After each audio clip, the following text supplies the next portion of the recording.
welcome to Fan. No. Oh. Hey, what's going on, y'all? Mark here. With Z. And today we are doing a FanCastit breakdown of the 2019 Grammys, celebrating the year's best in music by having what is probably going to be the last Grammy Awards ever. Holy Jesus. Did you just say that? I did say that. I'm calling it. So much controversy, man. So much drama. So much drama in the LBC. So stay tuned for what we're going to be telling you. First things first. Let's talk about the host. How do you think the host fared? I feel like Alicia Keys was a good choice for my personal opinion. I feel like she's all about women empowerment. Yeah, man. Self-love. Self-love. I love her no makeup movement. Yes. You know what? And she is just a generally affable, likable person. I can't think of a single person that has a bad thing to say about Alicia Keys. I don't know, but I think there was a couple reviews who had something to say, but let's not bring on the negativity. We're going to bring on the positivity because she's still good. Even though everyone has their own opinions, I still enjoyed her as a host. So let's end on a positive note. Alicia Keys, you did your thing. I love the 4 megastar celebrities that she brought on stage with her. Michelle Obama. She got Michelle Obama. Jada Pinkett Smith. Jada Pinkett. I'm still on Michelle. How did she get, whose favor was that? Like, who did she have to talk to get Michelle Obama to come with her? Like, I don't know. How do you just have the president's wifey on speed dial? That's how you know she's doing big things, and these people are seeing what she's doing. Okay, well, moving down from the, can we talk about the dueling pianos, man? Yeah, like, that was a great homage to, I remember her name. Hazel Scott. Yes, Hazel Scott. Yeah. Exactly. She did like a great homage. I'm not going to keep saying homage. Yeah, she did a medley of various songs and different artists. Like from Nat King Cole, Kings of Leon, Lauryn Hill, Drake. It was pretty cool. Who does that? Alicia Keys, because she can. Like, there's a lot of negative things that happen at the show as well, and that's the stuff that you're waiting to listen to. So I know. We know everyone loves the gossip and drama. Everybody loves the gossip. All right, let's talk about the controversies. Okay, first one. Let's start with Ariana Grande. Yes, okay, so there was Ariana Grande. So we saw that Cardi B won the award for Best Rap Album. So yeah. All right, so for Best Rap Album, Cardi B won for Invasion of Privacy, which was actually makes sense because it was a pretty chart-topping album. Like almost every song from that album was on the #1 of the Billboard. And everyone was talking about was Cardi. Yeah, literally. So she beat out cats like Mac Miller for Swimming Pools, Victory Lap from Nipsey Hussle, one of my personal favorite albums of the year, by the way. Travis Scott for Astro World, and of course, my absolute favorite album of the year, Daytona by Pusha T. She beat them all, man, which is crazy because that's the first. Girl power. That's all I gotta say. This is the first time a female artist has ever beat out everybody for Best Rap Album. So was Cardi B the one that should have taken it? I don't know. But Ariana had something to say about that. She was very vocal about that. As we know, that was her ex-boyfriend who passed away. And obviously she has some types of feelings, but she felt that she shouldn't have won and that Mac Miller should have won just because they brought along his family and that it would make sense for him to win. But in all honesty, they're just giving it to the best rap album of the year. So they're not trying to just... Look, I don't think anybody's discrediting Mac Miller or his family or his loss, but I'll keep it all the way 100 since I have to be the asshole on this channel. Nobody cared about Mac Miller's music until he died. I'll be super honest. I'm a person who listens to Mac Miller, and I'm telling you that nobody cared about Mac Miller's album. And I'm saying that as somebody who wasn't even rooting for Cardi B to win. I wanted Nipsey Hussle or Daytona, which were both miles ahead of Mac Miller and Cardi B's album.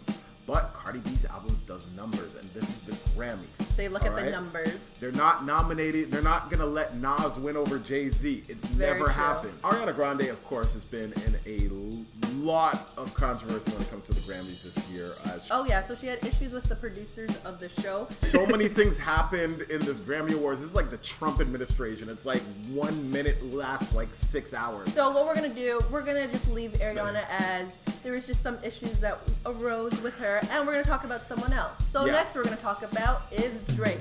Let's talk Drake.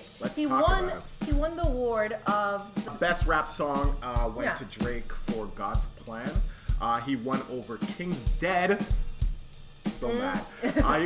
He won over King's Dead by Kendrick Lamar, J-Rock featuring James Blake, as well as Lucky You from Eminem and Joyner Lucas, Sicko Mode from Travis Scott and himself, and also Win from J-Rock. Drake did a speech. Yeah, so he did a speech. He got the award. Most people, when they get an award, they just accept it and go. Drake didn't. Drake wanted to spill the tea. Oh, shit. He won the award, but he kind of just passed it off, like nonchalantly saying, like, I really don't care for this award in a sense because it doesn't mean anything to me. But they kind of just cued him off and ended that speech real quick. So really, it was hard for him to say much more because they really just cut him off fast. They really did cut him off fast. And you know what? That just spills into the controversy of the night itself. A lot of artists boycotted the Grammys this year. Yep. Childish Gambino was not there to accept his award. Kendrick Lamar was not there to accept his award. But why do you think that is? If you are looking for my thoughts on the Grammys and hip-hop, check out my podcast, Here's the Thing with Mark Samuels. I have a whole breakdown about it. But in short, essentially what it is the Grammys does not respect hip-hop music. It does not respect hip-hop culture or any of the artists within. Yeah. And rap artists are getting tired of two very pertinent things. One is being used as a prop to sell the Grammy Awards, having them perform and do songs and whatever, and then not giving them any awards, except for in the very, rap categories, which is kind of disrespectful. And then on top of that, the second thing is they don't allow them to win for Best Pop Song, which is interesting because all of their songs hit on the Billboard charts. That's a very good fact. Why is it that Post Malone can cross over and his songs can be called pop, even though he's clearly a rapper, but Kendrick Lamar, Drake, and Childish Gambino cannot be considered pop, even though they're at the top of the pop charts? Figure it out. I feel like that needs to be a further discussion on another video. We will be handling this on Here's the Thing, so check it out later on when you're done with this video. Other controversies. There was the controversy of J-Lo. Jennifer Lopez doing Motown. My mother would be furious. There was literally even who was it in the front row on their cell phone? There was one of the, I forget which guest it was, but there was a specific guest who literally was on their cell phone the whole time during her performance. Now, there is a lot of different views on this thing. A lot of people are saying, well, for one, J-Lo's Puerto Rican, which basically just makes her light skinned to black. But also, people like Smokey Robinson, who was a prominent member of the Motown era and like pretty much wrote half of the songs. Basically said that people who are criticizing her are stupid. So personally, I think that they could have had a lot of different other people who could have done a Motown tribute. The only thing is, the reason why people felt like it could have been someone else is because they just felt like it was still like a J-Lo performance, just singing Motown. I just think that if we're gonna go for people who have a Motown sound, they need to be represent. more soulful. You know, get me Erykah Badu, get me Jennifer Hudson, get me her, get me, you just need soul. We wanted that soul. Give me that soul. Yeah, like. Speaking of soul, can we talk about her doing her performance with the electric guitar that was see-through? Can we talk about? I know. Oh my God! I'm telling you, like, where was her? She could have been performing. She could have done that, man. Literally. You know what? Shout out to her for winning for Best R&B album of the year, even though she was completely snubbed for Best New Artist. What the actual hell? You know what? This is just the small things. Not even the small things. These are the little things that keep adding up as to why it's gonna be almost like the Super Bowl. How like almost everyone didn't want to perform at the Super Bowl. Yep. You know what? And I think that this is just a cultural awakening, not just from the black community, but from America in general. I think that a lot of people are realizing that the powers that be are not so powerful.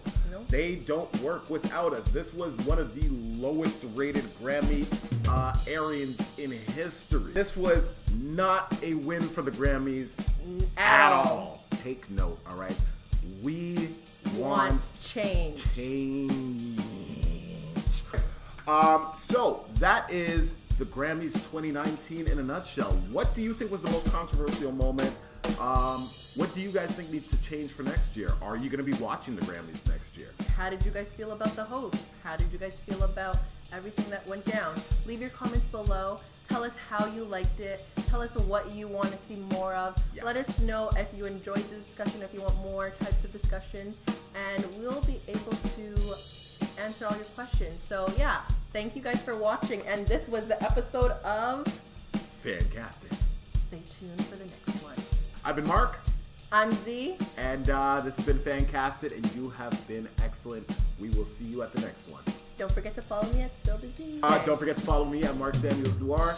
And hey, if you haven't subscribed already, subscribe to FanCastit. All right, all of our videos are at Qualia Noir Pictures on YouTube. You can look for all of our stuff. And if you haven't already been following, you need to follow Zee. She is the newest member of FanCastit family. So make her feel welcome and go and subscribe to all of her shit. And make sure to turn on your post notifications because that's how you can stay up to date with both of our content. So yes, see you guys. Bye.